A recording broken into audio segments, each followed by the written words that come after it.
Going on, my friends? I am Rick, and this is your seat at the table, and we're looking at a little bit of Rice Krispies. I'm kind of noshing on a little bit. This is a rare Monday for me. I have the Monday morning free, and I have the house to myself, which is unusual. So I'm choosing to do some videos to try to get some in the can, if you will, because we got holidays coming, and I don't want to be tied down doing videos on a holiday weekend because the wife will get cheesed at me for sure. Anyway. So I had not that you care, but I had a dental appointment early this morning, and they did a temporary filling, and I was in and out pretty fast.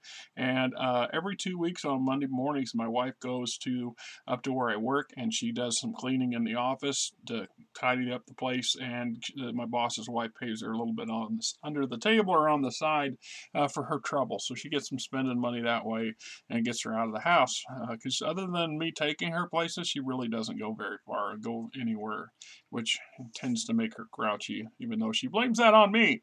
Anyway, so in cycle 9, we had a number of events and a number of ship traffic rolls that are pertinent to things. One of them, my events, was that I sent a scout ship into an adjacent unexplored square or an unexplored light year adjacent to my home system.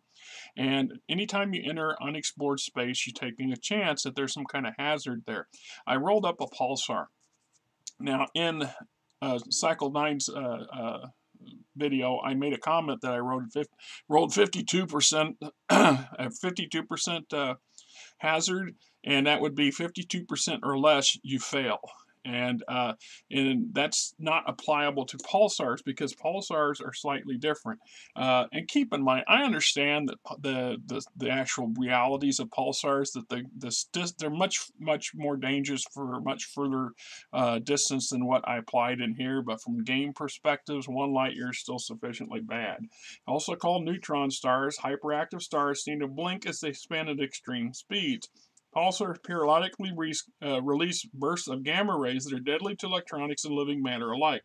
While it is possible for the planets and moons to exist around a pulsar, they would be deadly to any kind of activity. This is why the star system chart lists them as void of planets. It just makes it a little less of a problem. When encountering the pulsar, roll a D100. 25% or less, the starship gets hit by a gamma ray burst, destroying the navic computers, the shields, and the crew. The ship is now a derelict and left adrift. On a roll of 100%, the lucky crew have discovered a derelict floating in the system. So that's how this plays out. And then it doesn't matter how big or small the ship is. Something equivalent of a Star Destroyer could roll into this system and get hit by a gamma ray burst and toast a big chunk of the ship, if not all of it, and most of its crew, if not all of it. And that's just the way it plays out. So it's a 1 in 4 chance, and we're going to roll the D100. My yellows are always my 10s, so we will do this, and I get an 84. So I got lucky, and in this case, the ship successfully avoids not getting toasted, and the risk is every cycle. So I don't want to sit around in this system. The next cycle, I'm bugging out of the system before I have to make that roll.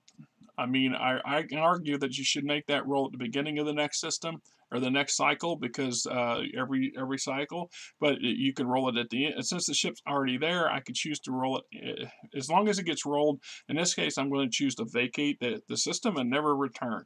I mean, it's just I don't want to waste the ship whatsoever and take any chances of crashing and burning. So this one was short and sweet. This is great. Let's move on to the next thing.